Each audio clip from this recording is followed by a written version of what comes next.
Bonsoir et toujours bienvenue sur la mécanique universelle. Alors je continue ma petite balade à travers cet ouvrage, l'enseignement du Bouddha, à partir des écrits de Walpola Rahula. Voilà. Et donc c'est lié à, à la, à la théorie que je défends sur la mécanique universelle, le site mécaniqueuniverselle.net, et selon laquelle l'humanité est destinée à atteindre son ultime perfection, l'extase, le nirvana, justement. Voilà. Alors, je lis, je découvre et je commente éventuellement. Dans presque... Là, je suis sur le chapitre qui essaye de découvrir, d'exprimer ce que c'est que le nirvana. C'est la dernière partie, et la dernière partie, c'est le nirvana dans cette vie. Dans la vidéo précédente, c'était le nirvana après la mort. Comment ça se passe? Là, c'est le nirvana dans cette vie.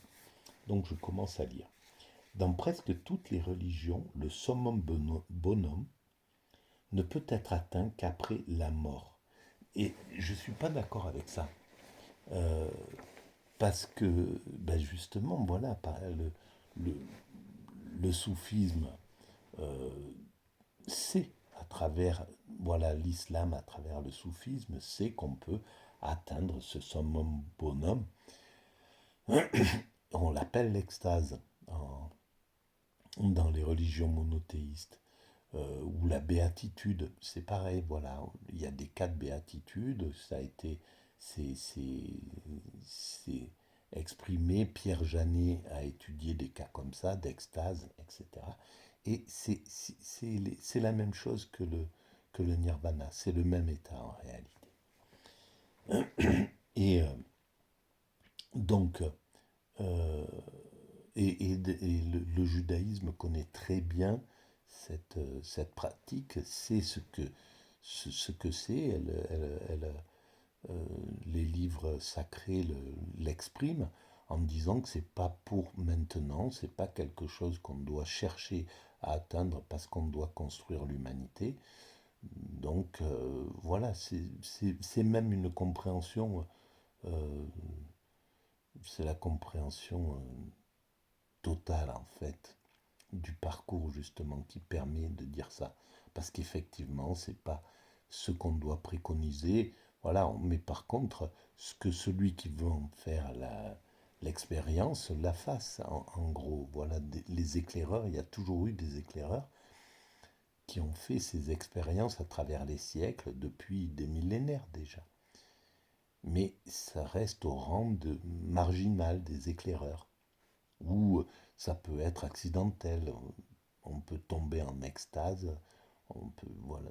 L'idée de mort imminente, par exemple, et les NT, je me souviens plus comment ça s'appelle. Bon, bref, ces expériences de mort imminente, EM, EMI peut-être, voilà, euh, correspondent à ça. Euh, et, euh, et puis accidentellement, on peut être touché par la grâce. On, on retrouve ça chez Simone Weil qui en parle d'une manière magistrale. Voilà par exemple. Alors, je continue. Dans presque toutes les religions, le summum bonum ne peut être atteint qu'après la mort. Donc, je m'oppose à ça.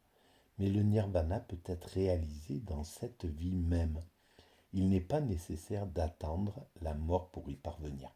Voilà, et c'est le problème qu'on rencontre dans toutes les religions, hein. C'est que elles pensent naturellement, c'est légitime, c'est des êtres humains avec de l'ego qui les font tourner, ces religions classiquement, qui les vivent, qui les entretiennent, qui les enrichissent, etc.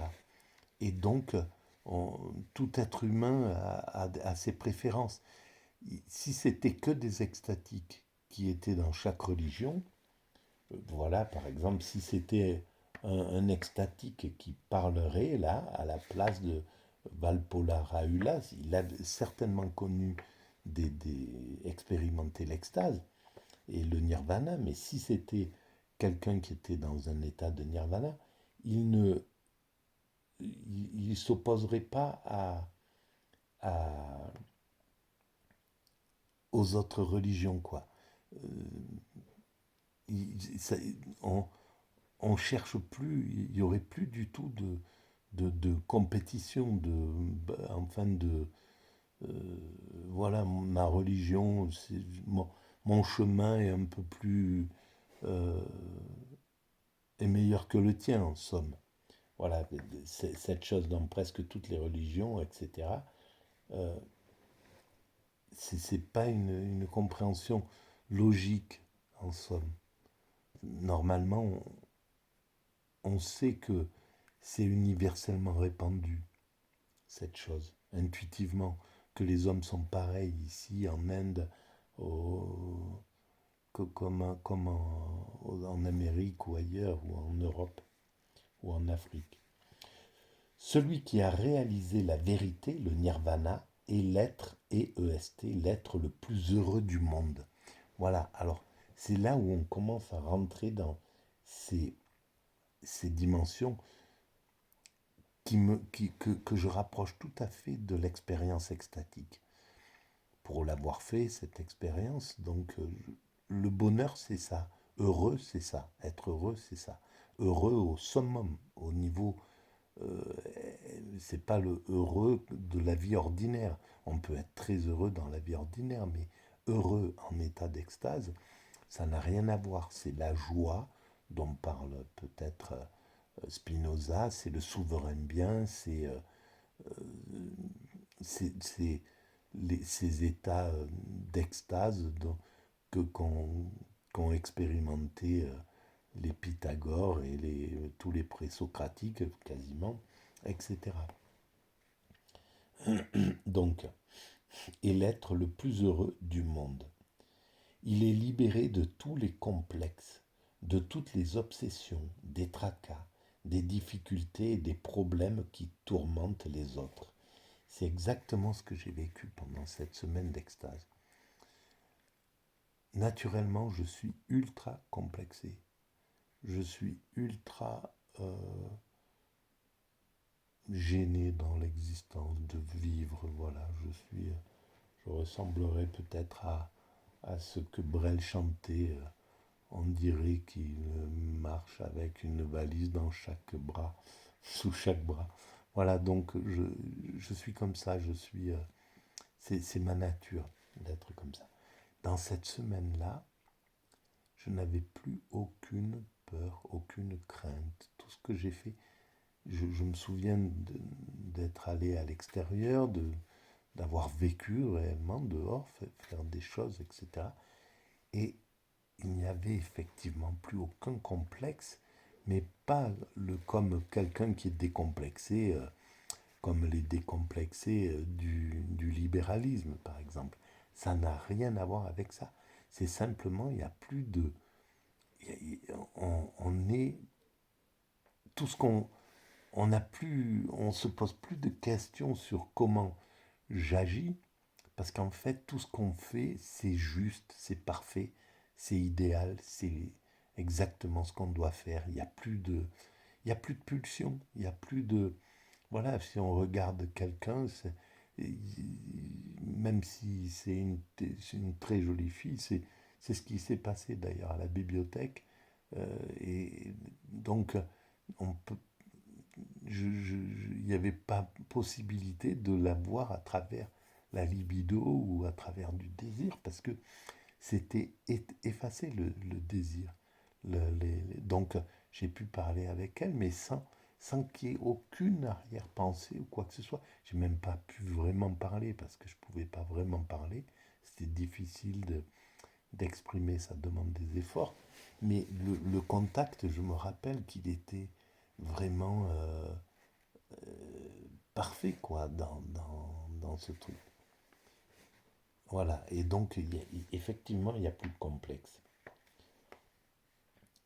Les obsessions, de toutes les... Il est libéré de toutes les obsessions, des tracas, des difficultés, des problèmes qui tourmentent les autres. Sa santé mentale est parfaite, c'est exactement ce que je ressentais. Il ne regrette pas le passé, il ne se préoccupe pas de l'avenir, il vit dans l'instant présent. Voilà, c'est tout ce que j'ai expliqué sur les vidéos précédentes qui sont confirmées là. Il apprécie donc les choses et en jouit dans le sens le plus pur sans aucune projection de son moi. Et il parle de jouir et c'est exactement ça. C'est une jouissance permanente, de longue durée qui ne s'arrête pas, qui est invariable. C'est comme une jouissance qui ne s'arrêterait pas. Un orgasme en gros qui ne fluctuerait pas, qui n'a pas de montée en puissance, d'explosion et de chute. C'est l'orgasme au sommet, à l'instant de cet orgasme, mais qui dure tout le temps et qui n'est pas variable, donc qui ne fait pas, qui ne fait pas mal, quoi, qui ne fait pas une sorte d'explosion, voilà. Mais je sais que c'est apparenté à ça. Donc, il est joyeux, c'est exactement comme ça que j'étais. Il exulte, jouissant de la vie pure, ses facultés satisfaites, libéré de l'anxiété, serein et paisible. C'est exactement tous ces termes comme c'est exactement ce que j'ai senti pendant cette semaine. Il est libre de désir, égoïste, de haine, d'ignorance, de vanité, d'orgueil, de tout empêchement. Il est pur et doux, plein d'un amour universel. C'est exactement ce qu'on ressent. On est plein d'amour, mais invariable. C'est-à-dire qu'on aime au summum. Et c'est pour ça que je ne pouvais plus distinguer les choses entre elles. Je ne pouvais pas distinguer l'amour pour ma fille ou mon fils de l'amour d'une, d'un moustique qui se pose sur mon bras ou de l'air qui caresse ma joue ou d'une feuille morte qui est tombée que je regarde. Voilà, il n'y avait plus de distinction parce que simplement l'état d'amour dans lequel j'étais, il était au maximum. Et il faut qu'il soit plus bas pour qu'il y ait des variations, pour qu'on puisse dire, toi, je t'adore, je t'aime passionnément, voilà, on fait monter un truc, ça va jamais en haut complètement, hein. Mais bon, on peut aimer passionnément quelqu'un, détester passionnément, etc. Et on fluctue tout le temps sur ces choses-là. On est neutre vis-à-vis de ça. J'aime ça, mais sans plus. Ça, j'aime pas trop, etc. Tout ça, c'est des fluctuations. Et là, dans cet état-là, il n'y a plus de fluctuations. J'arrivais pas à distinguer mes enfants de. Je fais toujours référence à eux, c'était eux qui étaient le plus important dans mon existence à ce moment-là. Je vivais seul. Et donc, c'était. J'arrivais pas à distinguer d'autres choses, de n'importe quoi en fait. Et c'est assez curieux, quoi. Donc, et j'étais plein d'amour, de cet amour universel, complètement. De compassion, de bonté, de sympathie, de compréhension et de tolérance.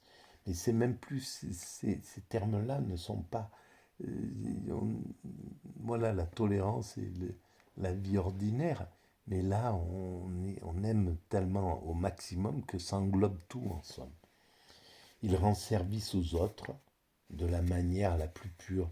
Bon, j'ai pas eu à faire ça pendant ce moment-là, mais j'ai vécu, voilà, car il n'y a pas de pensée pour lui-même, ne cherchant aucun gain, n'accumulant rien, même les biens spirituels, parce qu'il est libéré de l'illusion du soi et de la soif de devenir. Alors là, c'est total, j'étais juste dans l'instant présent, Et j'avais pas du tout de soif de quoi que ce soit, quoi. J'avais l'impression d'avoir réalisé tout ce que j'avais à réaliser dans mon existence, que c'était parfait, que j'avais tout fait, que j'avais j'avais pondu la mécanique universelle, donc, et puis ça y est, c'était bien, quoi, voilà, tout était fait. J'avais ce sentiment-là. C'est ce sentiment qui m'a fait plonger dans l'extase, d'ailleurs, je pense. C'est le fait de sentir que j'avais accompli ce que je devais accomplir. Je pensais avoir accompli ce que j'avais accompli. Et après, il a fallu que je développe vraiment la mécanique universelle. Euh, donc, le nirvana est au-delà des termes de dualité et de relativité. Il est donc au-delà de nos conceptions communes du bien et du mal, du juste et de l'injuste, de l'existence et de la non-existence. Même le mot bonheur, sukha, dont on fait usage pour décrire le nirvana, a un sens entièrement différent. Exactement. Sariputta dit une fois, ô ami, le nirvana est le bonheur. Le nirvana est le bonheur. Udayi lui demanda alors, mais ami Sariputta, quel bonheur cela peut-il être puisqu'il n'y a pas de sensation? La réponse de Sariputta est hautement philosophique. Elle se situe au-delà de la compréhension commune. Qu'il n'y ait pas de sensation, cela même est le bonheur. Et en fait, c'est pas. Moi, je ne l'ai pas vécu comme pas de sensation. Je l'ai vraiment vécu comme le bonheur, en somme. Mais c'est vrai qu'il n'y a plus de sensation au sens fluctuante. C'est qu'une sorte de sensation totale, pure, permanente, entière, quoi. Les sensations, c'est quelque chose qui fluctue. Le nirvana est au-delà de la logique et du raisonnement.